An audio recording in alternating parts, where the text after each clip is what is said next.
welcome back. Hi, Chad. Hi, Valerie. How's it going? It's good. Good. I'm Chad. This is Valerie. Yeah. In case you didn't know. Yeah. I feel like sometimes we forget to introduce ourselves because we're having so much fun here, you know? Yeah. Or we're so sleep deprived and kooky. We are a little kooky today. Also, if you're watching, you're probably laughing because we're wearing matching shirts, which is Inverted. adorable. Wasn't Yes. on purpose. No. But This I reminds me appreciate of it. Legend of the Hidden Temples, you know? And We're camp counselors, I think. yeah, different factions here of the Brownies and Lemonade crew. How you doing? I'm good. I am happy because we had a really fun conversation today. Yeah. Yeah, I feel like we had Saka come join us. Yes. And I'm so glad we did because I'll be totally honest, I wasn't super familiar with him before we started talking about having him come on. And I feel like we got to talk about some really cool things.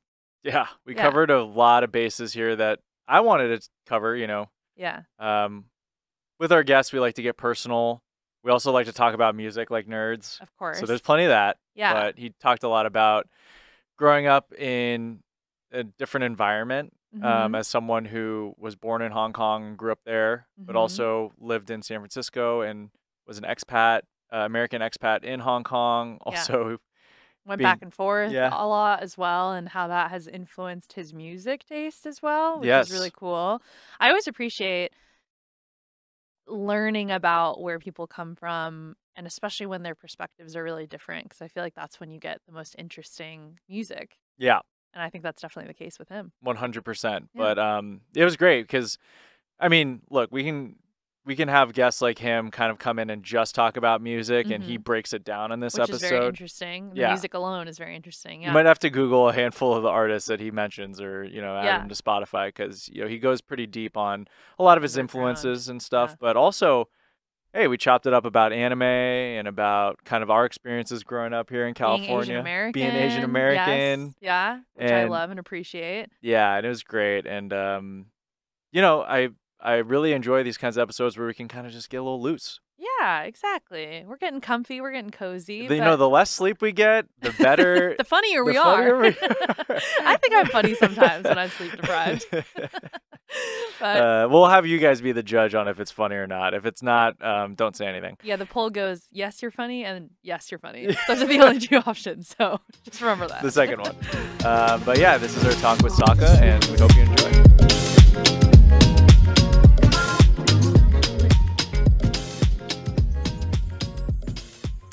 All right. But we will address that we are matching. And I love it. He Yeah, you could doesn't- be Mrs. Brownies, you could be Mr. Lemonade. No, you know what it is?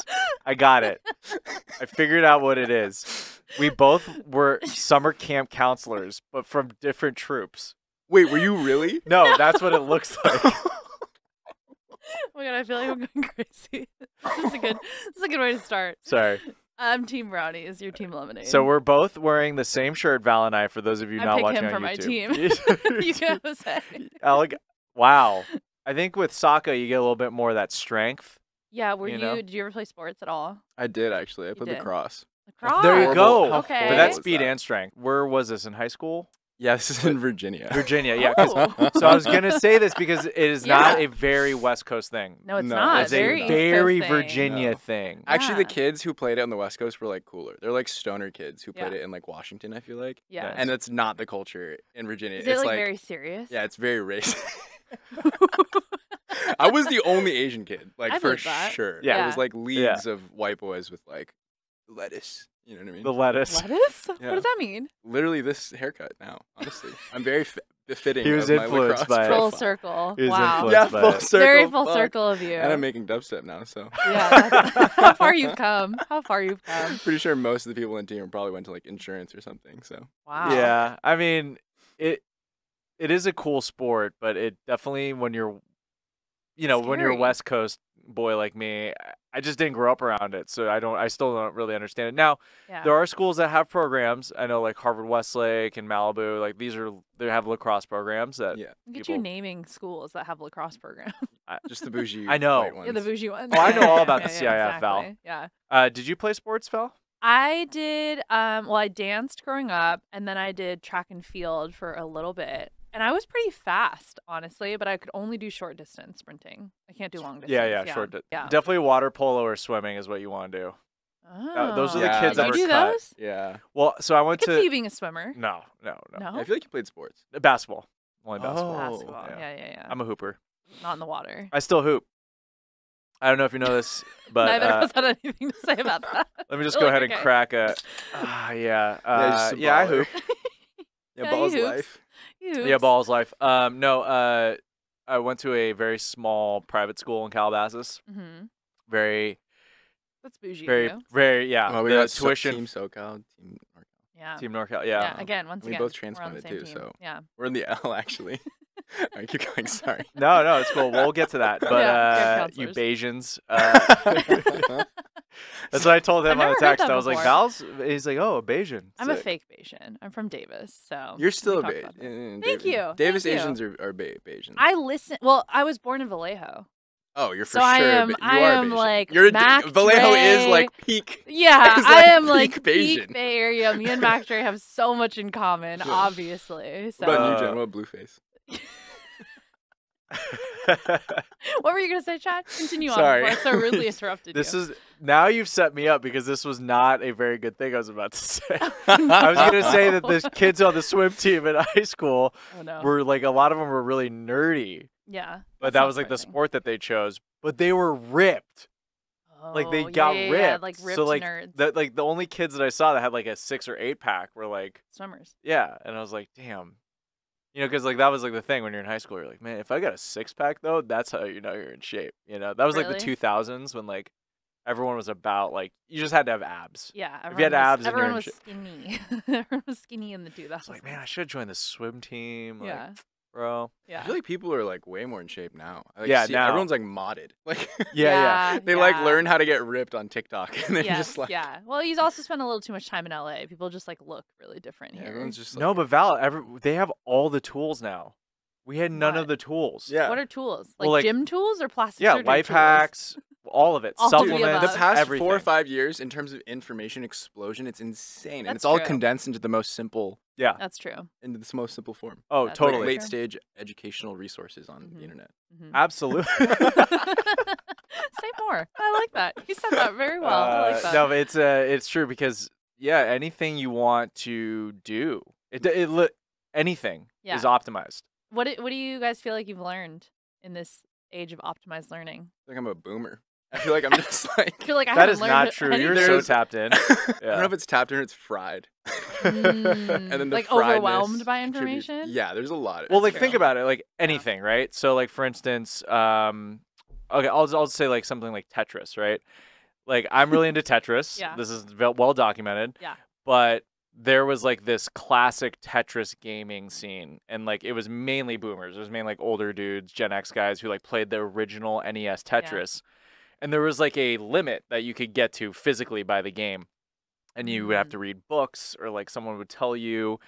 But now, because of the wealth of information, there's like literally 16-year-old kids that have broken the game and are like doing inputs faster than Oh they my thought gosh. was humanly possible.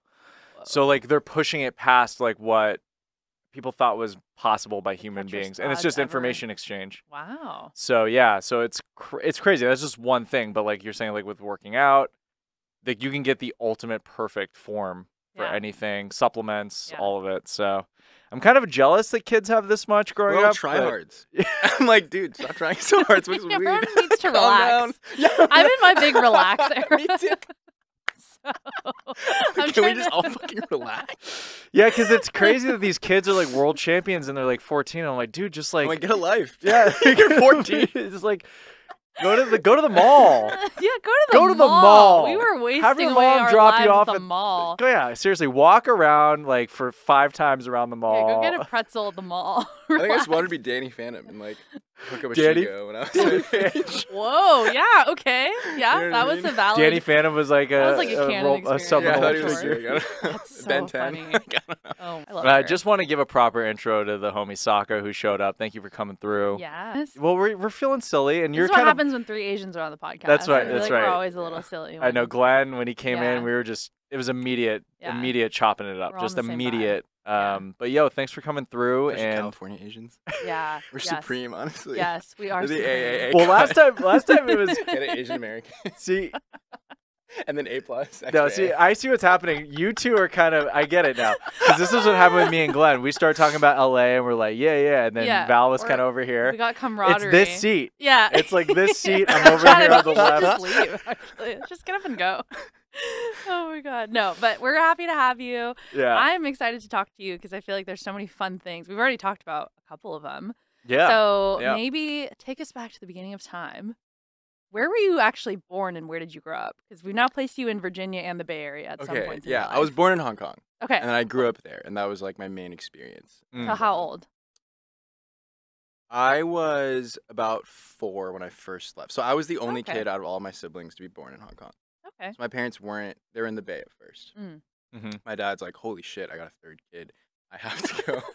It's like, where'd this one come I from? have to like, you know, switch things up. Because he was a very like, he was a pro bono like lawyer pretty much. Yeah. Cool. And he would do a lot of like nonprofit stuff. And he was like very involved in like immigrant rights, just like bleeding heart liberal guy. But as soon as I popped up the picture, he's like, holy shit, I got 3 kids. Like, I can't be doing this. That's dope. He goes to Hong Kong and like, you know, tries to like start his own business. And yeah, I was there. Cool. Nice. So I personally love Hong Kong a lot. Does that feel like home? Like more so than in the US? I mean, no, in the sense that I definitely feel more comfortable engaging in people who are just like, I think just different from me. And I think, well, I guess people in Hong Kong are pretty different from me too, but not to be like reductive. But I think culturally it's so different. It's so unique. That's why I was asking. It's so random here, which I love. Like as long as someone's like from a very different sort of story from me, and somehow we've ended up in the same place. Like I find that fucking fascinating. But I think like the thing about Hong Kong is like it's this perfect like little where East first kind of met West type vibe, which I really liked. And I feel like I just grew up around a lot of multiculturalism, which I really appreciated. Yeah. But I think I was still kind of in a bubble because my parents were very American, and I was like in an American expat kind of bubble, which also meant that I had like, you know, a lot of friends in Tokyo or in Taiwan, and like, there was like that whole like Asian international expat community. Yeah. Well, that's actually a huge thing though, because I took Mandarin Chinese in high school, and my Chinese teacher actually was a teacher in Hong Kong for a while at CIS. Oh, cool. Yeah. I have a lot of friends who went there. Yeah. So when we went to Hong Kong, we visited CIS, and all the kids there speak 3 languages. They speak Cantonese, Mandarin, and English really well. Most of them speak three languages. My Mandarin's awful. It's so bad. 还可以。不太行。 No, my 广东话 is way better. Okay, cool. 我说中文说得不好。 我们是讲中文 Wow, 的 look 话。 at all of us. I'm so proud. I'm gonna shed a tear. That was really cute. But I was like, damn. 日本語はできますか？我不知道。 We're just all Chad, over the switch to place. Japanese. But yeah, like Hong Kong, it's just like I was like, it must be so cool to grow up here because that exchange. Yeah. Like maybe being a hybrid myself, I like fusions of cultures, but that felt like a very, like not very forced. Like like you said, it was the first kind of East meets West culture. It's like its own little culture. I think we like always try and categorize it because obviously Asia's huge, West is huge, but like it's just its own little melting pot in a way, right? It's like post-colonial. Yes, yeah, Asian. for It's sure. really interesting. Yeah. But once the UK kind of once England kind of like moved out, you know, there's definitely this post kind of Well, it's still very identity. UK. I think that's what informed my like music taste really young, because there wasn't like EDM, and the EDM that Hong Kong got was like whatever vestige would eventually get there from like the West. And that would be sometimes like more ultra vibes, you know what I mean, like Big Room House and stuff, and like Avicii.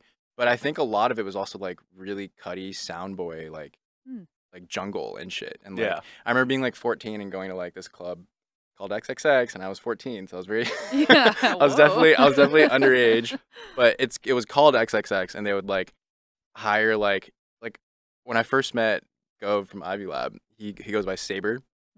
And he like DJ'd there when I was like 15 or so. He was like probably my age, like DJing to like a bunch of underage kids going crazy to like jungle and drum and bass, you know. Wow. And, like, That's pretty cool. but that was like a lot of what I mean, that's like the Yeti Out crew, if you've heard of them. No, I'm not familiar. They're like, they kind of do like fashion shows and shit, I think now, but they kind of like more so put out like juke and like footwork and like kind of the weirder side of stuff. And that was always like more present in Hong Kong than like like you would get the Ultra, it would come in once in a while, you know what I mean? Yeah, Or like yeah. really big acts, and they would just immediately sell like thousands and thousands of tickets because Mm. Asians are pretty loyal. They're pretty like Yeah. down for the cause, you know? Yeah. Down to go to an event and have fun. Yeah. That's what I was mentioning to her, that they're like, you know, there's all these like OG Asian ravers who were like in their 50s when I first started going to these clubs, and I'm like, no, In I think they've been LA doing also, this for yeah. a minute, way longer than like They us. just like partying. They Yeah. love Asians it. love And they partying. love tables. They love drinking. You know, I love don't know. drinking. They do. This is something that we've identified. I can say this for a fact, but like there were the Asian immigrants who like grew up probably with more of like the dance culture, and like, but like in Asian American culture, it was not like a thing. Mhm. And then all of a sudden, in the like early 2010s, mid 2010s, it became Yeah, there's And this it's- huge boom. yeah, Yes, it was like yeah. the SoCal Asian. There's a Porter Robinson effect. I think Is the So you World's really effect. think Yeah. we mention him ABC almost every Porter. podcast? know. Is really Comes that up. it was Worlds, huh? I think if you're a California Asian Southern and you went to California like, Asian specifically and also. especially if you went to Coachella that one year when Worlds like, Yeah. and you saw that, like your life was changed. Yeah, Like yeah. no Well- matter how hipster or how like left field you are, like Yeah. that changed like a lot. Yeah. I actually have Yeah. so Like- many thoughts on the Asian American and dance music relationship because it is such a thing. And I have a theory that it's because a lot of Asians don't grow up with like a really strong musical influence in their families, right? Like you kind of hear about your friends who are like American, white Americans, and they're like, oh, my parents listened to all these bands growing up and they really influenced me. I grew up in a household that my parents liked music, but they weren't like music people. So I feel like I only really became a music fan when I started going to shows like that and like Yeah. finding it for myself. What about the stereotype though that Asians like all have to play an instrument growing up? Well, Did we're you all play an forced to instrument? play an Definitely, you're instrument. all for, and that's an interesting thing, right? It's like you're forced to play an instrument, so you're like exposed to music and like the creative side of music. Not everyone goes in that direction, but you kind of understand it. But then you don't have like your influences to fall on. So I feel like you're in that moldable creative age where you're like looking for stuff like that, teenage years, and then you maybe find some dance music. You're like, this is cool, and then like your Yeah. other friends want to go. And Yeah, I think especially when you're second gen, right? Because Yeah. like you're maybe your parents' influences were like specifically, I don't know, to whatever native country they're originally Mhm. from. And like it's hard when you grow up as a kid in America Right, Yeah. to so like attach different. those same. I think that's why so many Asian people like cling onto hip hop too though. Mhm. Like it's like both of these newer, you know, like you see way more Asian people at that than at a metal show or like a Yeah. punk Well, show. I think Yeah. hip hop was the original thing that Asian people gravitated towards, because like And when b-boying. yeah, exactly. Let's go. Well, again, then that's why we said because it's 50 years old. Mhm. It's like you go to Japan and like they've had their own hip hop scene for half as long. Yeah. Mhm. Like Bape and Nujabes and like all those like Mhm. that's been there. Hip hop. They have their own like lowrider Chicano culture. Yeah, subset yeah, in it's Japan. crazy. I know Yes, you're saying they that, do, but yeah. so like that's but the dance music thing like we're talking about, I definitely noticed it. I mean, I even said it like years ago. I was like, I think Porter Robinson's the biggest Asian American DJ, because I think Elenium would like to have some words. No, with you. come on now. Yeah. But I think Porter Robinson was that inflection point, and then you got like Dabin, and you got a lot of these artists now who I think represent the community authentically, like on their terms, like they came from Mm. the world's kind of thing, But Mhm. I did think that there wasn't that representation for the SoCal Asian EDM community and it's crazy because like and NorCal too, and it's weird like California, like they support each other so Mm. strongly, I don't know if you also see like a lot of people who follow you mainly because like they love that you're like putting on, I think I have some of that, but honestly, I feel like most of my fans are like white people. Yeah. I think they like that I'm like, oh, It's because you got the lettuce. Yeah.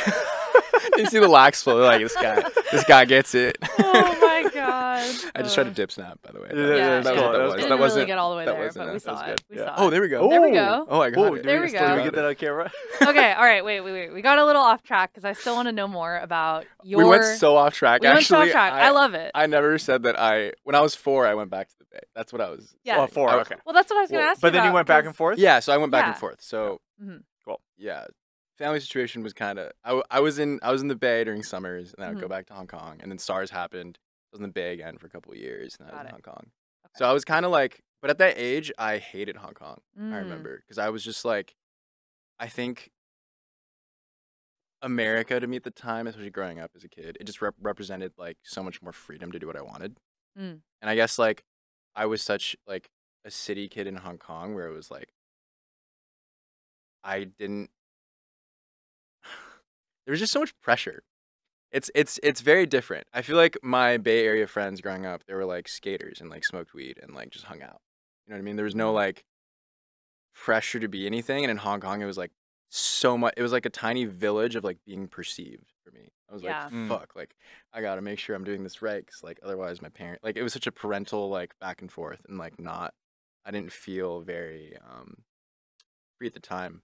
And Yeah. but as I got older, it like became a better experience. You know what I mean? Yeah. Mhm. I think when I was a kid, it can feel like a gilded cage sometimes being in like.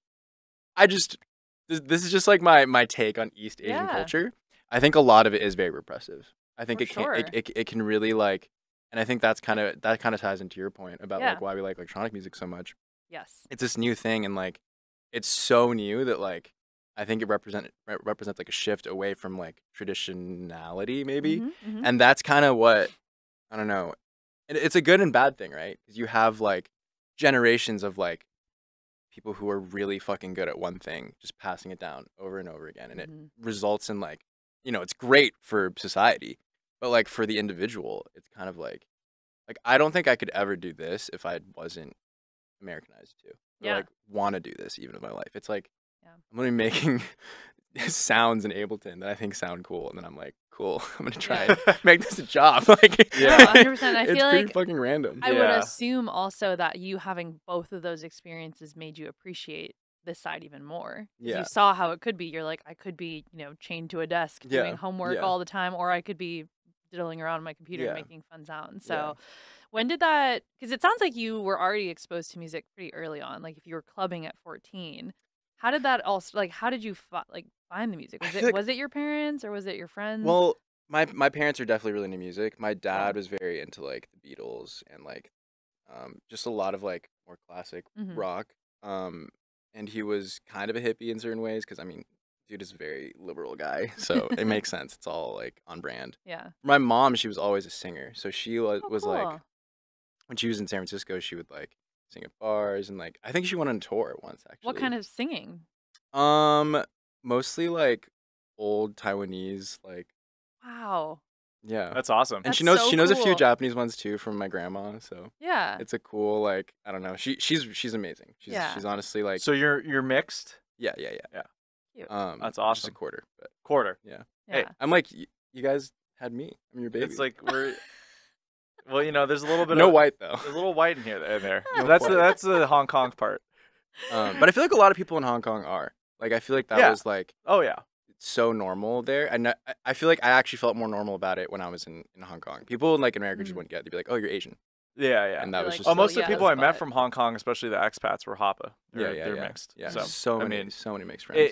it's interesting that you were talking about like the expectation from East Asian parents or culture, but like you're Americanized, you can have a little bit more leeway, because it just it made me think of like Crazy Rich Asians when I was watching that movie on a plane on my way to a DJ gig, and I was kind of like thinking about like, wow, I kind of agree with Michelle Yeoh that it's more about family and passing down something so it's stable, like the household is Mm. stable, and you got Constance Wu over here who's like doing improv or like like teaching Trying a to shake class things up. about poker or whatever, and I'm like, pursuing one's self-interest, that's the dichotomy, like that's the two opposing forces. Mhm. Yeah. And I pursued my self-interest and have done pretty well, but now because I've done that, now I'm looking at the other side, I'm like, I kind of vibe with No, that that's stability I thing, totally you know? feel that, because Yeah. like, do you have siblings? No. Do you have siblings? No.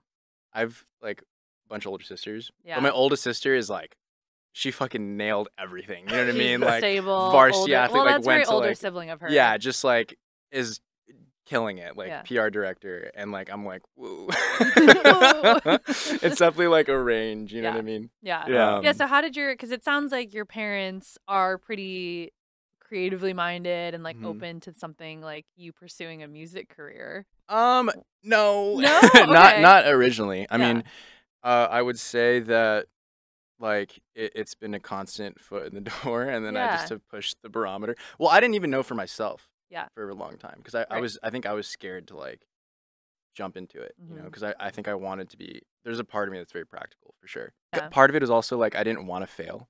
You know what I mean? I was so Yeah. scared of that it was like if I don't ever fully commit to being like, no, I want this for real, then I won't ever be in a position to be like, oh, I'm not doing as well as I could be. Because I always be Mm. protected by my ego would always be protected. I'd be like, oh, I'm not actually trying hard enough, you know? Right. Right. But I think it just became this thing where I got more and more addicted, and I was like, I literally need to make this my thing. And now it's like I Yeah. think that's one of the only things I'm capable of is like Yeah. like being pretty good at Ableton. Like Yeah. Yeah. Yeah. Yeah. So when did your like interest in music turn into trying to make your own? okay, so growing up, my mom was like, you have to play piano. Of And course. I started Same. playing piano at like 4. By the time I was 6, I was like, I fucking hate piano. Yeah. I don't want to play piano.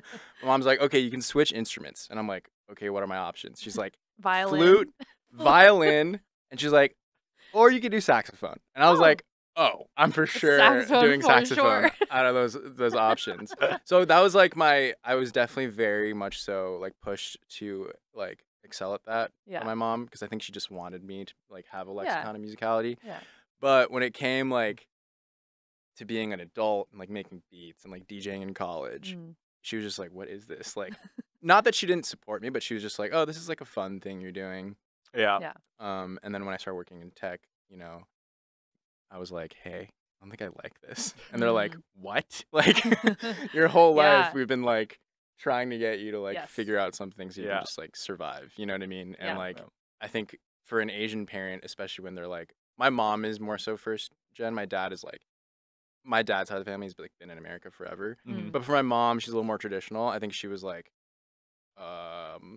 I don't know if this is a good idea, Yeah. because I think she also had a certain experience. Sorry, mom, if you hear this, but I think she had a certain experience being a musician where she didn't feel like she had certain opportunities, and Yeah. I think she felt like it was a huge waste of her time. So she was Mm. like, "Oh, like I don't want you to experience the same thing I did. Like I could have been working like way Yeah. before that, you know." Yeah. Yeah. And Um, also quickly, I think that that's the kind of the irony is that like your parents don't want you to go through that, but like they also got to try it, you Mhm. know? Mm. It's like my dad had once told me like don't do, psychedelic drugs, and then I was like, okay, well, is that because you probably did them and you didn't have a great experience and you don't want me to try it, but like I got to but I Did you want to try confirm it. or So deny? and then you try them and then you're like, okay, don't do psychedelic drugs because you may have a bad time. It's like, Yeah, but you got to try it. So it's Yeah, like, yeah. why can't I? And I think Well, that's they're just trying to protect you, right? because when you get Yeah. older, you do get a little bit more conservative, at least in that way, in that outlook, where it's Yeah. like, I would imagine, especially when you have kids, for sure. what that's Yeah. going to do to your psyche. So anyway, that Yeah. was kind of, Yeah. I can see that. She went through this not great experience. She's like, maybe don't do that. Yeah. But ultimately, she was a creative, and Yeah. an artist to some degree. So. They both support the shit out of me now. Yeah. I think once I got to a certain point, I brought them out to like the Mirage show I played with Slander like a year and a half ago. Really? Yeah, and I think that was like they're like, okay, like there's something. They're like, there are people here people who are here. coming to see you, and Yeah. they're like, I get I it. think them witnessing people be like, oh, like dude, I love your music. Just Aw. seeing those little interactions, they're like, okay, Yeah. there's something like there. Yeah. Definitely. So it also Yeah. sounds like you said there's something within you that's practical, and you Mhm. mentioned you had a job in tech for a while. So how long did that era last for you? Um, as long as it took me to get 25K and then go back. Got it. Hey, practical. You set a Um, goal and then you reached it, and you're like, I'm done. it was like a year and a half, 2 years. I mean, I was like a UX designer, Mm-hmm. and I think on paper I was like, oh, this is really cool. And I think when it came actually game time to like do it, I just felt like such a pixel pusher. Like I was just like, oh, I'm just doing this very tiny. I was making like 200 buttons in a week. And they'd be Mhm. like, okay, actually, we don't like any of these buttons. And I was like, thank you. Wow, great. Thanks. I'm so happy my impact is Yeah. so high. Right. You know what I mean? Yeah. Right. So I don't know. I mean, it was definitely like the money is very stable. Mm-hmm. But I think in life in general, like I'm just into like the randomness which is why like I think I don't know, this is the one of my favorite things to do for sure. Like I wouldn't anticipate being on a podcast with two lovely With us? Asian Americans right now. Well, Well, hey, I we like the appreciate that. randomness too, Yeah. because I do think things are a little too buttoned up sometimes in yeah. dance music. Or dance music is such a hard thing to kind of qualify because I feel like you like to live on the edge and the fringe, you know. Mm. Whereas like when we talk to certain other DJs, it's the whole thing is calculated and clean and make sure it's presented well, and that just kind of seems to be the kind of goes against what you're trying to do. You're trying to just kind Yeah. of shake it up, right? I feel like I explore a lot for sure. I mean, I feel like my sound has not been. There's certain things I feel like I get kind of known for stylistically, and then I kind of just like rotate and like. But I feel like it's there's still like a method to the madness. I feel like this is a topic that comes up a lot with a lot of artists that we've had on, because everyone goes through a phase, right, of like when you decide to do something crazy like a music career, like there is an element of like you kind of have to be a little delusional to do it. Oh, to be yeah, like, Delulu. I'm going to make it. I'm Delulu. going to Yeah, do you it. gotta be Delulu. And a little Delulu. But I feel like because I relate a lot to what you're saying, where like I feel a part of me is creative, a part of me is really practical. So I feel Yeah. like I fight that a lot, where you want stability, but then you also Dude, want to. we're the definition of duality. We're Asian American. We're Yeah. East meets West. We're dualities in Exactly. every type of way. We are disorder and like yeah. order and like yeah. Yeah. That's a great way to put it. But yeah, I'm curious because like when you were going into your job that you then realized that you hated, did you know that you like did you see it as like, okay, this is where I'm gonna go, or did you know that it was like a means to an end? No, I think I thought in the beginning I was like very wowed by it. I was like, oh, Yeah. I'm gonna build something that people like, and Yeah. like I'm gonna really And like find stable. like an interest in this. And I think Mm. when I got there, I was kind of just like, what are we building, and why are we building this? And like, I don't know, straight up, I'm gonna insult tech. 99% of that shit, I'm like, what are you doing? It's billionaires throwing money at the fucking wall. They're just like, all right, let's just Yeah. give $600K to a team with 3 kids fresh out of college who have no idea. But they have a pretty good idea, though. Mm-hmm. But they have no idea what they're actually doing. In terms Yeah. of, and then eventually they slowly siphon them off the product, and then the product actually, you know? Yeah. I don't know. Yes. It's a crazy game. Of Do you think startup culture is still as crazy as it was like 10 years ago? No, and I will say, I think Yeah. recently, especially with the tech crashes happening, definitely not so, not as much so. But I think it's still very prevalent. Like I think tech and finance are still the two. Like, if you're looking for like bang for your buck, you know what I mean? Mhm. Literally, like Yeah. those two are probably the most profitable. Like, I mean, dude, imagine being a doctor. That's so much thankless work Yes. for like the same pay. yes. Like you're Right. you're And you're waking up working and you're working throwing your whole life into that. so job. hard Yeah. at helping people. Yeah. And you're getting less than a hedge fund manager. Yeah. Yeah. That's a great point. But then, so you make this decision and you're like, music it is. It was definitely like, I just want to get as good as I can at making music. I was Yeah. very like, you say I'm a fringe now, but I would say I'm like kind of more so on my dance floor. I think at the time I was like very into like specifically like neuro. And neuro is essentially just like Cohen sound noise. You have babies. I like being left of center. Yeah. Yeah. Which I think is more popular now than it ever was before. Yeah, which is crazy. Yeah, I think Which is I great. think it was comparatively to even Slander. I'm Yeah. sure some people Yeah, in the that's crowd actually were true. like, "Oh, this is this Yeah. is." I think different." that's the interesting thing about bass music, actually, and I guess we can go into this when Yeah. we talk about music more. Mhm. But I feel like with house and Four on the Floor, it took so long for it to develop into what it is now. Because if you think Mhm. about like all things considered, tech house is actually a very stripped down version of like what house was. Yeah. Mhm. Like big room For house, sure. like there's so much more happening. Mm. And like I think as these genres kind of like get older and like mature, the sonics that are popular start to change because like it just gets a little more, I don't know, left leaning. Mhm. I think People got to try something different. because like I mean Skrillex's new pivot is working out really really well for him, and honestly, so many of his tracks I'm like, some of my friends could have made this for sure. Yeah. Yeah. Well, Like that's sometimes all it takes Tears is or- like Oh, totally. It's a very- pioneer. I mean, like a pioneer in that sense is not necessarily always the most like technically skilled. It's just someone who's willing to try something different. Mhm. And then when it finds the right audience, then it's like, okay, cool. And that's when everyone else starts doing something similar, right? Yeah. Well, it's like it's when it was very obvious, like when I saw Skrillex play for 5 hours and he went through his entire catalog, like the maximalism of like rock and roll will take you to the mountain, and then you go to like Fine Day Anthem now, Yeah. and you're like, Yeah. it could have been like two different, worlds that Yeah, like totally. completely like, and it's like what we were saying, you start perfecting that minimalism or like the art of restraint. Yeah. I mean, I know? think a lot of people are threatened in a way. Like when I first heard the Quest for Fire, like I was kind of threatened. I was like, fuck, this guy's doing exactly what, like, especially with Tears. I was like, dude, this guy's doing exactly what I've been trying to do for like years, and he's fucking Skrillex. I'm like, this is bad. Like, but then I realized it all feeds, it's an ecosystem, right? Yeah. So like, because he's coming over and doing his thing, like people like turning in sound, or like, I don't know, some people who are like more so in that space of like deeper dubstep, I would say. Like, I think this is gonna be good. I'm kind of like delusional, optimistic nihilist, you know? I think a lot of people in dance music are exactly that. Yeah. Yeah. But I think it's gonna lead to like this whole wave of like, making bass music and dubstep a little more palatable in certain ways. I mean, like if you think about even like ISOXO, like that could never have happened 10 years ago. Like in terms of his sonics, like they are weirder than normal. Like it's big room, but it's not. It's like more in the lane of like G Jones than it is like in the lane of like Hoochie. You know what I mean? And like, well, but like trap had to become exhausted for ISO and the Sable Valley stuff to come from its ashes. Absolutely. Because like literally, like Kush and I talk about all the time. Like trap got main stage, you got Flostradamus playing outdoor stage at Coachella, and then it's like you never see another trap act again in that capacity, other than RL Grime. It's like there's one figure in an entire genre.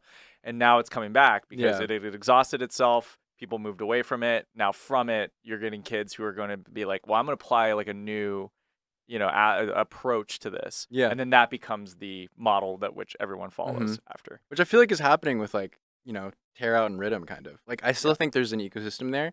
But honestly, in terms of like frequency of like events that I think are more oriented towards like left field bass or like weirder bass music, there's almost more of them now than there are like dubstep shows sometimes, I feel like. I mean, maybe I'm just even surprised by like how, I mean, Valerie, you're going to Burning Man, so you could probably speak to this, but I'm really surprised at how strong that wonky bass, like the off-season burner crowd stuff is. Like there's these groups and artists I've never heard of, but they just do crazy numbers, and it's because there is a culture and a lifestyle associated with the music more so even than just the individual tracks themselves, right? Yeah, for sure. And I think that's if you hit a certain audience and kind of commit to it, I feel like that's when you can survive the wave of trends, right? It's like there's always going to be a wave of like people find out about Burning Man on Instagram and they're like, oh, we really want to go, and then all of them disappear. But there's still going to be people there that are like so connected to it. Yeah, I feel like that goes across all different subgenres. It's like you just got to find the people, create like the experiences with them, and then the trend comes and goes. But I like that you were kind of like, I like that you were a little shaken up by the Skrillex record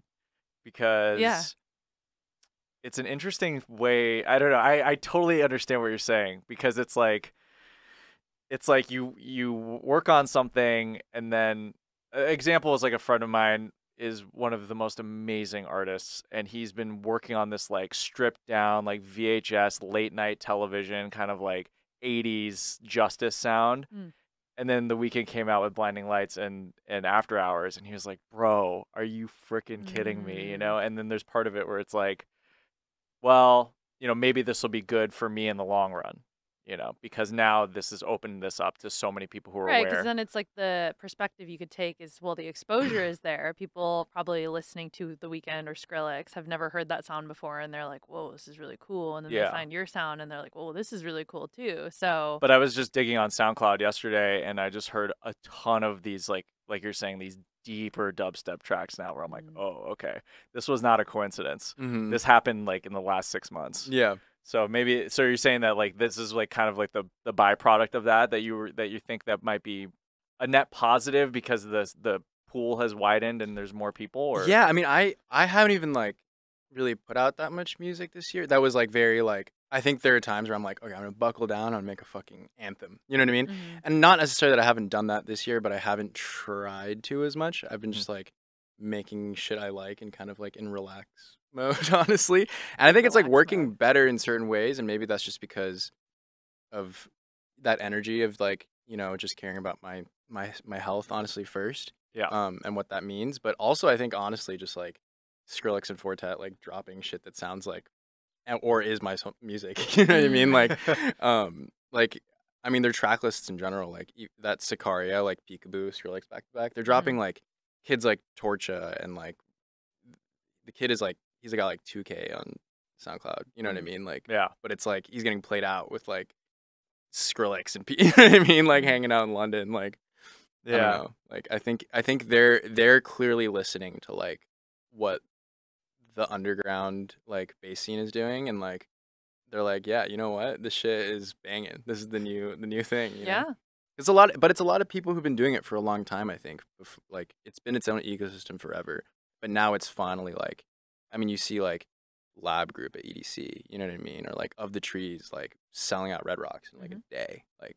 But how, you know, how are the biggest artists in the world, you know, going to stay on top? And that's like basically empowering Find the the next new gen. exciting Yeah, kids. Yeah, exactly. And it starts this whole. I mean, look, like Tech House is still so healthy, and I think that blow up was like I think if you really nail it down to peak, it was like losing it, like Fisher, right? Like 100%. Yeah. that was like, oh, Tech House is now on the main stage, baby. Yeah. And I remember for the longest time being into like Dirty Bird and Party Tech in college, especially. Yep. And people weren't down, dude. Like people in college were like, no, play the fucking Chainsmokers, play Future. Where's Travis Scott? Like I don't want to listen to this. Where did you shit go to right This now. college? is too weird. Yeah. Like Pitzer College, so Pitzer- Claremont. Okay, Yeah. Claremont, yeah. Mm-hmm. Yeah, the party. That's very SF of you to be playing the Party Tech, Dirty Bird stuff. Very, Yeah. It's very exactly. like mezzanine. So where did you find your sound?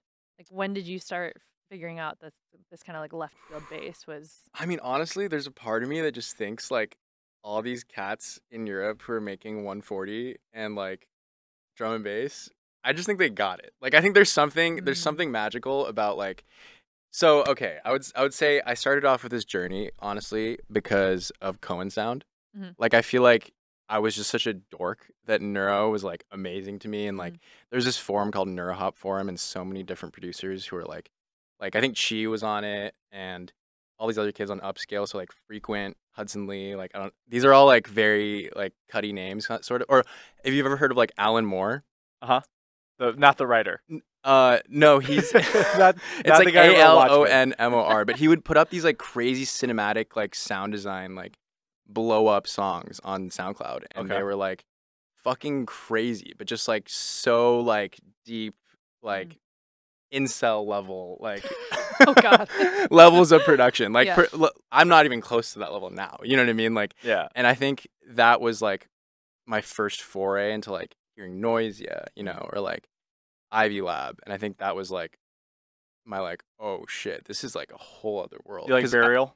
oh yeah, for sure. Yeah, that's For like a big sure. one for producers in that. It's like they have their burial moment, Yeah, like yeah, awakening, and then I they're like, had oh. my Burial moment more recently, honestly. Oh, really? Oddly. It was like I was always like into Burial, but it was like 3 or 4 songs that I was like, oh, these are really good. Yeah. But I think when I was in Hong Kong during the pandemic, this is such a like tangent, but when I was in Hong Kong during the pandemic, I feel like because I moved back and lived with my dad for a while, and it was just like I couldn't afford to. I just started like touring, and then COVID hit, and I was like, I'm just gonna go chill with my dad for a little bit. Yeah. I want to go relax. And I would walk around a lot, and I feel like, you know, politically, it's in this crazy place right now, and so the mood of the city is very like somber and like, maybe it's a little different now. I don't know, but especially during the pandemic, it was so like spooky and like quiet and like, you know, it's just insane to see like these massive cyberpunk-esque like landscapes and just no one in it, right? And I think I listened to a lot of Burial, like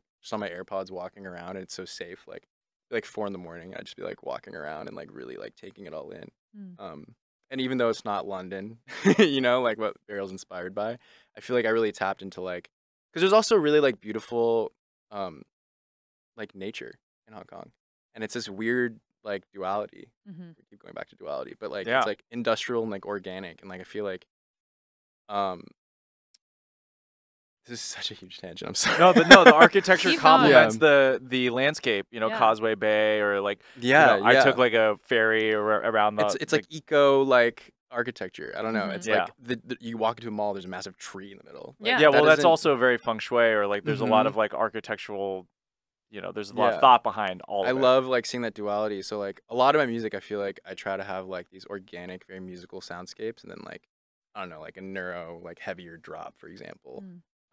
But yeah, inspired by a lot of like that side of the pond stuff. Honestly, is where I eventually arrived, just because like I feel like the like done up sonics where like I can hear that you're synthing your own drums and shit. It just sounds so clean to me, and I feel like when things are meticulously crafted and there's only a few of them, Mhm. it's like the sickest shit. You know what I mean? Mm. Because sometimes with like a lot of the more big room stuff, like you have to like push everything.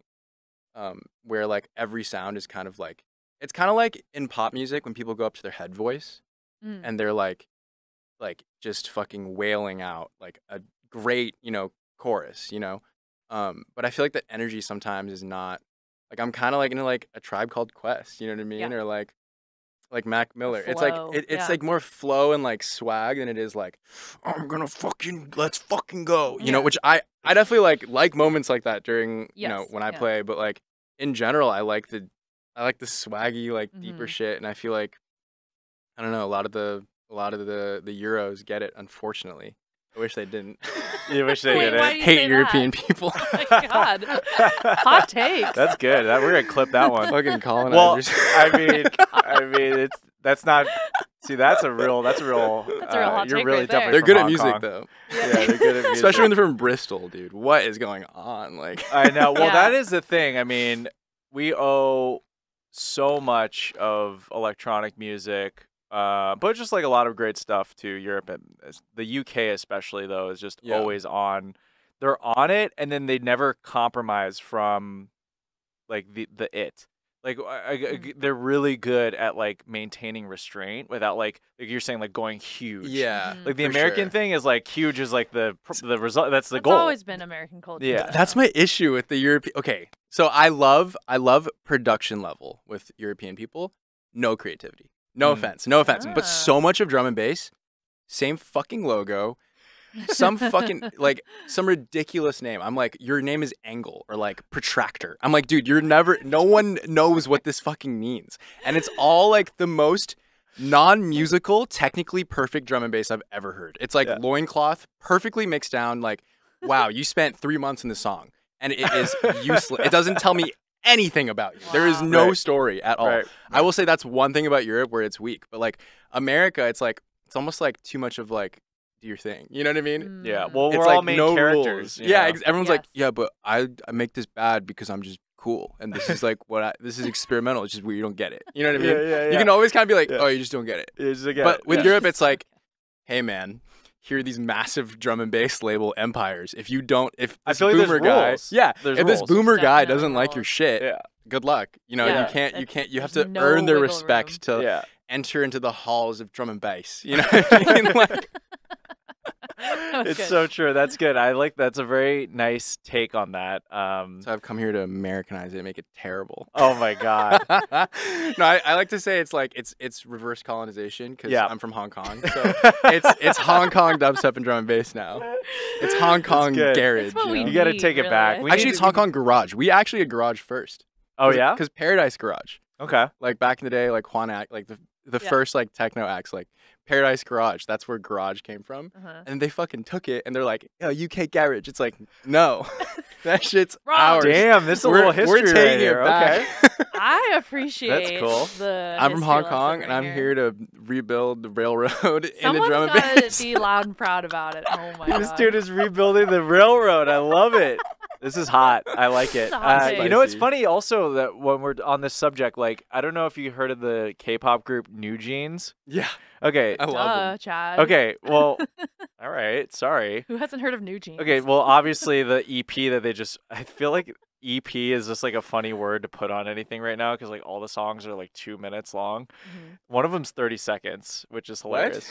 One of the songs is 30 seconds. It's like a interlude, but like on a 5-track EP, it's like hard to. Why do you have an interlude on a 5-track EP? You know, sometimes you need a break. They got to increase the track count to Dude. make it an They're EP. they're in their relaxed It's because era, kids okay? are Zoomers and they literally have the attention span of gold. Like we thought our generation was Yeah. bad ADHD. yeah. It's about to get real crazy. Real really bad. crazy. I mean, they're Like 10-second long attention. Yes. no, but I was just like I was skimming through it. You know that EP was I think #1 on Billboard or something. Yeah.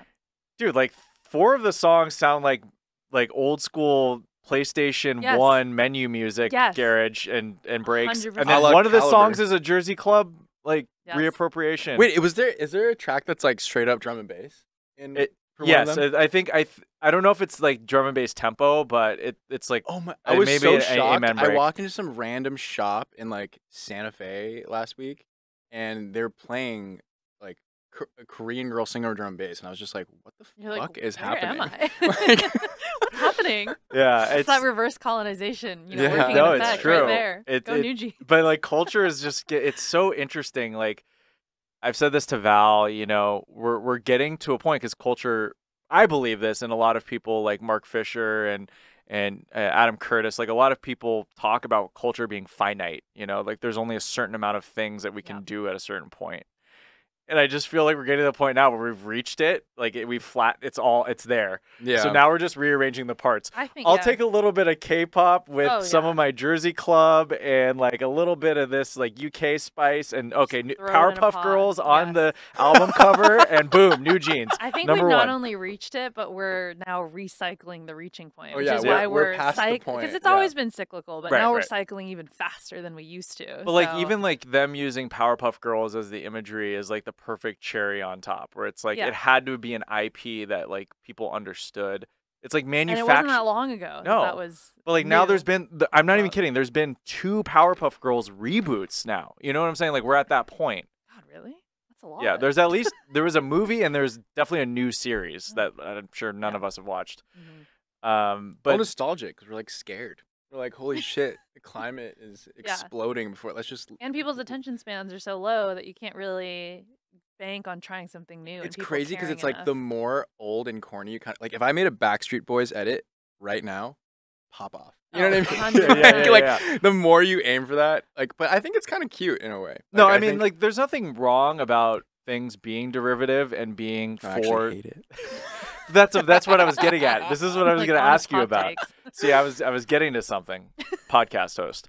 So, like, I'm sure that part of your process and a lot of your peers or people that you look up to is trying to create the most generative, like new Mm. thing, like something that is completely devoid of any reference or. Can you speak Yeah. on that? Well, okay. I don't think I'm quite that bleeding heart. No, I think but- when I was a little younger, maybe. But I think I've come into this being like, I want people to experience a level of uniqueness on top of something they're familiar with. So, like, format being 140 and drum and bass halftime, right? Something that already exists, but like a take on it that is maybe like, you know, not quite UK, not quite American. Uh-huh. Right. And honestly, there's only like a couple of cats I know who are like from Hong Kong making music. Right. And I'm like, Right. I'm just gonna rep that. You know what I Yeah, mean? you have Like, a I want it unique to be like a perspective. unique approach. So it's like, I'm like lukewarm, Right. experimental. I feel you know like what I that's mean? like that's a realistic way to look at it. Because I want yeah, people to like get into it. I don't Yeah. want to be this like offensive. Like, I think so weird. you that know, people are like- there's a certain degree of like your willingness to be experimental is also based on your like disagreeableness. Like, Mhm. how willing are you to go in a room and be like, fuck all of you, your music taste sucks. Listen to fucking Aphex Twin right now. Yes. Listen to this shit. Well, I'm glad. And it's like I want to be like, hey guys, what's up? I do weirder shit, but let's get you into it. I'm gonna play Yeah. some shit I like, Like, which this is a comfy room of weird. yeah, shit. it's like I'm yeah. a flip a gunna song. You know what I Yeah. mean? Yeah. Like he played a little like- Pitbull flip. Hell yeah. yeah. At So the The hotel. universal At my hotel uniter room, is like, Pitbull. I think. there's just certain things where I'm like, yeah, let's just fucking we're Yeah. here to party Well- and like I think a lot of times like people get really scared of that. They're like, okay, I'm experimental left field. Like, let Yeah. me think about like the way that techno is and like be all done up and be like, okay, I'm not gonna talk to anyone. Sit here in my shades Right. Mm. and like barely move. And if you don't dance, like you're bad, bad at dancing.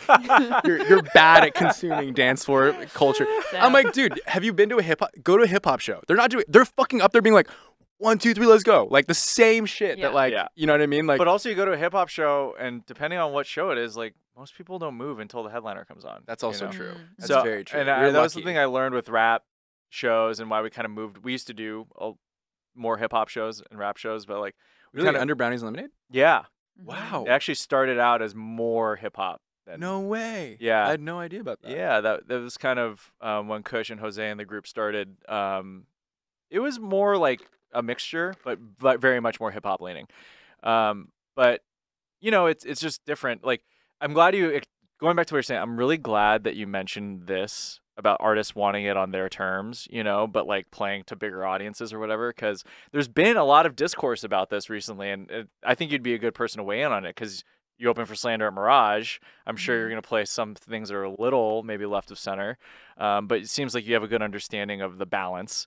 But like there was this whole thing about EPROM, I think, playing direct support for Rez at Red Rocks, and he like did an EPROM set, didn't compromise, and I think there was like a very split conversation about people being like, What the fuck is this? Yeah. like, why do I need to be assaulted by this music when I'm just trying to like vibe, Such you a know? violent way to say Well, that. no, because I do Assaulted understand, by like this music. like EPROM is an artist. Like Yeah. he's a real artist. We've booked him before. He's a great artist. But you're in that space. There's a lot of probably teeny bopper Rez fans. There's people probably a little Plur Life on a bean, on some Molly or whatever. And like they're not, I don't know if they're saying that they didn't sign up for that, but like But kinda, it's they didn't there sign up and for that. it's in a very peak, you know, so I'm just curious on like, do you think that like the artist should be absolved of criticism if like it doesn't go over well? Or because that was the conversation, is like, well, you should let an artist do what they want, but then I think there's a balance. Well, okay, you so know? I think when you do something like that, right, when you're EPROM and you choose to be, because I've seen a lot of EPROM sets over the years, and there's a range of like how danceable Sander feels like he wants to be. I feel like, you know what I mean? Yeah. And I'm assuming from that set and the reaction that he probably wasn't very dance floor EPROM that Right. day, and Or I maybe think, like maybe he was for him, but for other Yeah, people it wasn't. yeah, And I yeah. want to make sure I say that too. I think he's very acutely aware of when he's making a song that people are gonna go crazy to, and when it's a song that's gonna make people be like, I need to think about this, because there's definitely a lot of music he puts out that's very cerebral. That isn't my favorite in terms of like if I'm going out and trying to go to a Rez show, like Right. which You're partying with your friends on a Friday night. I'm probably, you know what I mean? It's just like a certain mindset I think a lot of people are gonna be in, and I think I tend to be more uncompromising, I guess, but I don't feel like it's a compromise. You're okay. This is so controversial, but as a DJ, Yeah. I'm honestly, part of me is down. Like I like the idea of being the MC as well, which is why I think, you know, you are in front of people, or even when it's 360, people are looking at you. You know what I mean? And I think it's because people are looking for like a conductor, and I think there's nothing wrong with that. I think there's something very primal about wanting to be led and like somewhat like that's why you go to yoga class. That's why you don't watch yoga on fucking YouTube people go to necessarily. Why people go to church? Like, you can just watch church videos on YouTube, and people people do. want to. Yeah, and people do. People definitely do.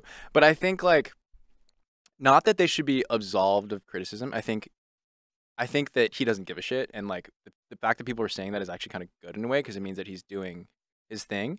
But I think when you're an artist like that, or at least when I've had to play with acts like that are very different from me, I'm like, I'm gonna do my thing, and like maybe 10 people here are gonna be like, holy shit, like what is this? I actually like this, and that's the kind of people I'm trying to win over. So I feel like that informs my sonics the most, because I'm like, in my opinion, an act like Monuman, who also goes by like Emperor, he's like this drum and bass producer, makes some of the most palatable, amazing music. He's not necessarily big, but he makes fucking like, in terms of like sensibilities, I think his music could blow up if he just had like, I think it's a marketing issue. Like my whole take on the kind of shit I'm doing is it's not that left field at all. It's like late stage producer. Like if everyone produced, I'm so opinionated. It's terrible. If everyone produced and got late stage with it and like just got way too into it, they'd be like, you know what? Yeah, Halogenics fucking cracked. Like Noisia cracked. Like I love me it's some just like- halogenics, and I guess my take on it was that you know, I'm an artist advocate first. Yeah. But, you know, so I'm not going to ask the artist to compromise what they want to do. But But then you're doing a service. You are doing it. Like, that's the way I think about it. I'm and like, it's not, you're not the It's a headliner performance. either. you're not the, yeah. Oh, So- 100%. so- That's, I think, where it's a little different. Where it's But like, I think that you can't be, like, he can still do it, but then it's like, there's going to be a conversation, right? Yeah. I think if he doesn't care that there's criticism being levied, then do your thing. You know what I mean? But I think if someone's like, don't tell me what to fucking play, like, or goes on Twitter and they're like, I'm fucking, like, Yeah. like, it Fingers. just starts, like, Twitter fingers off with, like, the guy who's, like, shitting on him. Well, So, no, yeah, he's the like, thread was very much split 50-50. Yeah. Like artists should never, like, they should do what they want, blah, blah, blah. Like, everything now, it's either. That makes sense, side, though, right? you Because know? it's like that is how it is. 50-50 of the audience, maybe, is there for music and artists and supporting what you guys want to do. And the other half is like, it's Friday. I have worked all week. I need to have a good time and forget about all my problems. So their night is ruined when an Yeah. artist is like, here's my crazy music that makes you feel things. so that's how I feel about, okay, Yep. so I feel like part of me, I for a long time was debating like moving towards like a live set and just being like, because I feel like I do have a range of stuff I like to do sometimes, but if I really think about it lately, I've just been in such heavy DJ mode because I think there's a rhythm that people set into, and that's what I'm fucking addicted to, right? Is like the dance floor element where everyone's locked in, but they're not like getting face melted, but they're all just like bouncing up and Flow. down. Yeah. And you can see this especially happens with like 140. Yeah. I'm so like pilled on this. I'm like I'm like I'm like trying to like proselytize like You're pilled. But there's this like fucking bounce when everyone, it's not the headbanger like boom, boom, Yeah. you know? Yeah. Yeah. It's specifically this like hip hop like bounce Yeah. that I see to like if you watch any of the clips of Skrillex playing like, you know, Batters is literally just a deep dubstep song with like, you know, like there's so many songs that in my scene at least that I've heard that are similar, you know? And it just results in the craziest shit where everyone locks in and they're bouncing up and down. Yep. But people can still like talk and like vibe and like party and engage with each other. And that's what I love. It's Yeah. like I don't It's like the best of both worlds. yeah, it's Yeah. like a 7 instead of like a 10 in terms of like hardness. Mhm. And I think Mhm. that's what or like an 8 maybe. Yeah. I like that. yeah. Yeah. It's interesting because there's it's hard to get a gauge on like where people are these days, you know, because I saw a lot of like feedback on some of the hard summer sets, and just like it's just I don't know, it's like the targets are just moving for how Yeah. you're gonna hit it. Well, I think you know? what I was saying, or at least like being that level of like dance floor where people lock in like that, I think that is like gonna result in more people being happier than like, let's say you're EPROM, right? And you did that set. I think like no matter what, you're choosing. There's a knowledge there that you're gonna piss people off, and you have to be like completely okay with that. Yeah. Mhm. And that's just not personally like I want to like pull people in Mhm. and be like, hey, there's this cool thing over here, check it out. Yeah. And I think sometimes when you're like, look at this, it's the coolest shit ever, don't you fucking agree? You better fucking agree right now. Cue high ass frequencies going, yeah, look how fucking sick this is. It's like Yeah. that's like a lot of Yeah, there might be a few people that are into it, but yeah. Well, most people and are it's great. not. It has to exist. It's all like Yes. Yes. it's a spectrum. range of Well, that's a lot of the issues I feel like with Brownies and Lemonade, and I was mentioning this to you the other night. As we get bigger, there's less people that are patient enough for that, which Mhm. was a big part of the Brownies and Lemonade come up was the underground. There's no genre, there's no like clear understanding of what you're getting into.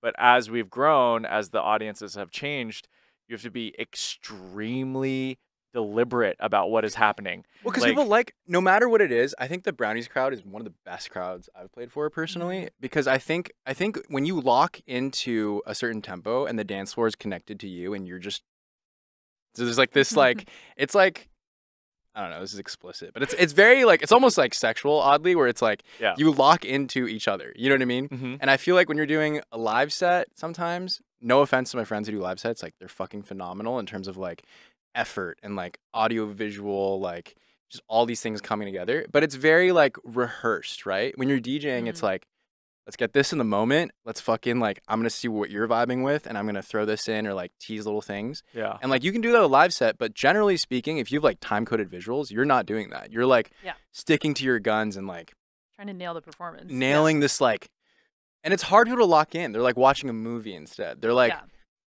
And then suddenly they're like, whoa!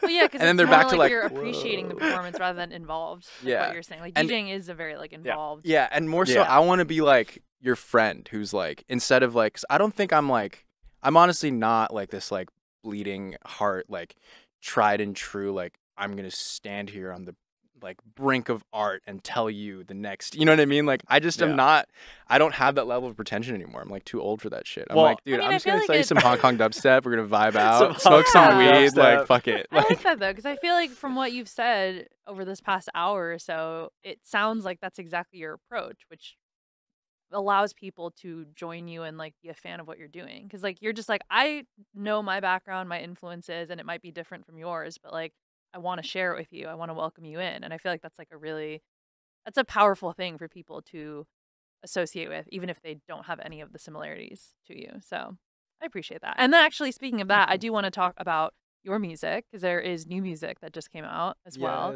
Can you tell us a little bit about it? Okay, so I just dropped the first single off of my Deadbeats EP. Nice. Yay. And it's kind of like, it's 140. But it's kind of got this like double time kind of garage feel to it. It's got like neuroscience design. What's it called? Asura. I was watching like One Piece and. Well, I was gonna say because when I listened to it, I was like, oh, there's definitely some influences here. So One Piece was part of that. Yeah, and I always use like in all of my music since I've been releasing since like 2018, like all of my beats have had like little kunai or like fucking like random like shirt. For those who don't know, can you explain what that means? A kunai is a type of like ninja weapon. Yeah. It's like a little dagger. Most commonly seen in like Naruto. So I sample a lot of Naruto and like Bleach and One Piece, like those three, just like from my, and I just like use little tags throughout. But specifically this one, I was like watching a Zoro episode and I was like, fuck it. Yeah. Like, and you got the EP coming out soon. Shout out Deadbeats, by the way. Yeah, shout out Deadbeats. Yeah, we love us some Deadbeats. Yeah. I know we were hanging out at the Valorant Brownies Lemonade event that we're shilling right now. On your shirt. Miss Brownies and Mr. Lemonade. That's us in our matching shirts. If you're watching. Camp counselors. But yeah. So anime and gaming, big part of your life. Not to as, some degree. I would say anime more so. Gaming, I wish I had. That's the thing about games is that they're just like huge time commitments now. Huge time. Like I So unfortunately love sweaty incel games, but I just can't. I'm like, oh, it's just a tragedy because I'm like, I'm not gonna give you the time. And then you're like bad at it, and then it makes me feel bad. I'm not gonna give you the time. I'm not gonna give you the time. I'm just like, I need to be good at Ableton, and that's my priority. And well, that is a game in itself. And you have the sweaty incels in that community too, so that you can deal with. Yeah. So I wanted to ask you one last thing about anime. So it's like. Being a big anime head, and I'm sure it's been for a while, right? You've been into anime, mostly your whole life. Yeah, I was like, in high school, I like hid it from people because I was like, oh. Because I would get roasted. They'd be like, oh, you like hentai, and I'm like, no, I don't. Well, I definitely saw hentai at that age. You know he totally set me up perfectly for this, so that's great. Oh, really? Yeah. Okay. So. Are you a little envious of kids growing up these days where like anime is just like the coolest shit? Are you kidding me? Do you know how great it is to be a Zoomer and be Asian right now? Shit is different. Yeah. Shit is different. If you're a Japanese kid growing up in the Bay, that's like Riz. Yeah. It's different. You're like when I was growing up, they were like, "What the fuck is this bento, dude? Fuck this shit." You know what I mean? Damn. Now it's like, oh, you like anime? Like that's so cool. And all these girls are like Asian baiting. They're like, oh, like streaming and shit. Like we were not cool at that age. Yeah. It was like I was in high school, Virginia. They're like, you're playing lacrosse to be like any semblance of cool. Otherwise, like you're literally assimilate. Weird. Like nah, your eyes are. I weird, I definitely hid the fact that I played video games and anime. I you get it. Yeah. You get it. Yeah. I hit it. We literally hit it. We're like, oh my god. I was playing League of Legends with the nerds, being like, guys, don't tell people anyone. I'm playing League. Like your online friends only sort of thing. Right? Yeah. Or like honestly, kids at school, I'd be like, don't fucking tell anyone I'm playing League of Legends with you after school. Yeah. I had to uninstall Counter-Strike from my computer like sophomore year because I'm like, I just want to have a girlfriend one day. You know, because like you're saying, See, I was choosing games over girls. Girls would be like, I like you. And I'm like, I'm literally playing a fucking league game right now. Games. Yeah. So like, why do you think anime? Obviously there's just access now, but like, why did everyone finally catch up and like this is the coolest shit? Like, what did you notice a turning point, or like what was the thing? Because, like, okay, for instance, you remember Joel's played that fucking Naruto edit the other night, and this guy was losing it, and the whole crowd was going crazy. The crowd was going insane. Yeah. I think they were going insane because they all knew it? Yeah. It was just a good They knew all the lyrics in Japanese. They knew the whole... In Japanese? Yes. Wow. People learn the lyrics to the intro. That's what I mean. I mean, like, the K-pop stars, like, people are singing in Korean. Yeah. White people. So I'm wondering why is it... Because, like, when I said that everything's derivative and all this stuff and, like, all the IPs in America have been just, like, rebooted to death, feels like anime is, like, one of the last things now that's like people are kind of new. Oh, let's do this John Cho Cowboy People. But, did you watch that? No, Oh I my couldn't. God, dude. I wanted to cry. But so why is anime having its, like, this huge moment, right? Or, like, why is it having the impact? You know... So this ties into the whole, like, I think bass music's gonna, like, get more left field, too. It's like, no matter what you do, you can't run from the truth. Oh. It's like, eventually, people are gonna be like, okay, this is a cool narrative. Because for the longest time, like, I'd watch Naruto, and my white friends would be like, what the fuck is this? And the only people who were down with it were, like, my black, like, friends who were all on the basketball team. They'd be like, yo, like, Naruto a badass. I'm like, yes, he is. Yeah, like, yeah. You know what I mean? That's way And, more like, ingrained in the culture, though. Like, yeah. Most of my black friends were into fighting games. They're into anime. But yeah, have you seen the meme that's like fighting games in anime? Asian guys, black guys, and they're like dapping each other up. Yeah, that's like Black Carl and I. Like, yeah. We literally play fighting games, talk about anime all the time. Really quick, let's talk about that real quick before you go. So you went on a tour with Black Carl called Rush Hour. Yes. And you went all over the country. Yes. And you went into some crazy cities. Yeah, picture a very large black man and myself driving through North Dakota.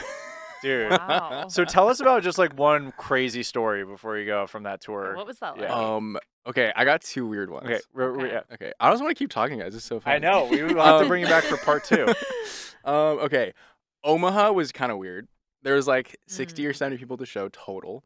And Omaha, Nebraska. Okay. Correct. Yeah. We drive out there, and before we go on, we're like outside smoking this joint, and like a bunch of like our fans from out there come up to us, and they're just like asking us very like racial questions. Oh. And I was looking at Carl and I was like, dude, I feel like we're minstrels right now. Like, I feel like something's going on here. Like, they're like, we're like characters. Like, you know? We're like, and so that was weird. That was a good show, but they were like, this guy was very intent on explaining to me and Carl that he wasn't racist, even though we never called him that and never said anything about it. He was like, bro, he's like, yeah, I'm super like, I love like black people and Asian people. And we're like, wow, cool. That's an interesting way to start this conversation. So like, what kind of Asian are you? What kind of like, what's your story? And like, was very intrigued and being like, it was like very positively like, but it was so specific because it was like, why are you asking us this so intently? Yeah. If we weren't like so clearly black and Asian to you, that wasn't as crazy. That was just like an interesting, observation. that was the weirdest it got. Honestly, which is saying a lot, despite all things considered. Yeah. Well, that's probably just lack of interaction as well. With But straight up in West Virginia, after our show, like someone was firing shots like on the block, and like it got real weird. We like got in the car and like ducked. Like, we gotta go. And you said that people were like, "Oh, don't worry, they're just like shooting up in the air." Yeah. And they're like, "Oh, this happens all the time." We're like, "Okay, okay, West good. Virginia. I'm gonna go home now." It's been real. Yeah. Oh my God, that's amazing. It's cool. Well, hey man, you're gonna have a lot of stories to tell your kids who are gonna be watching anime and like doing crazy stuff with their neural link. Yeah, dude, I'm a shit show held together with the glue that is marijuana. Honestly. Wait, you kept it together for this whole interview. You know? Thanks, I tried. That was awesome. Well, I missed the first one because I lost my bag in Santa Fe. So. Damn. No, keep that story for next time. Life comes at you fast, you know? Yeah. That was dope. Hey, well, thank you so much for coming by. Is there anything that we got the EP coming up. By the air date, I don't know, but you know, it's coming up. Yeah, October 6th. Dope. And there's a song on it called Wan Chai. So very Hong Kong dubstep. And it's with this MC who's also from Hong Kong, but he lives in Bristol, and he's like fully just got this like he's got an amazing voice. So he's like the combo, like the ultimate combo. Yeah, he's All Hong Kong combos. Vietnamese, so he's a mutt too. But Oh. Wow. How'd you find this And guy? literally, I found him on Spotify and then I hit him up. So like I really like Henry Wu, like the jazz musician, mhm. Mm-hmm. and he has his collab with him, and it's called Mongkok Madness, and he's just like going in about Hong Kong shit, but it's like on this beautiful like jazzy kind of beat, and I was Wow. like, I need to like, so I followed him, and he follows me back, and I was like, no fucking way, and we just like started talking, and That's yeah, awesome. Now we have the song. I love Wow. it. I'm doing Well, with it. you know, So cool. this is just like a really fun Very exploration of a fun. lot of things. So So good. we're gonna have a lot more to talk about next time. Yeah. I'm sure. We didn't get to Awesome. cover all of it, but thank you so much, Saka. Thank you so Thank much, you. Jose, for all the production work, and Icon Collective Music Production School. Hey, shout out Yate as well.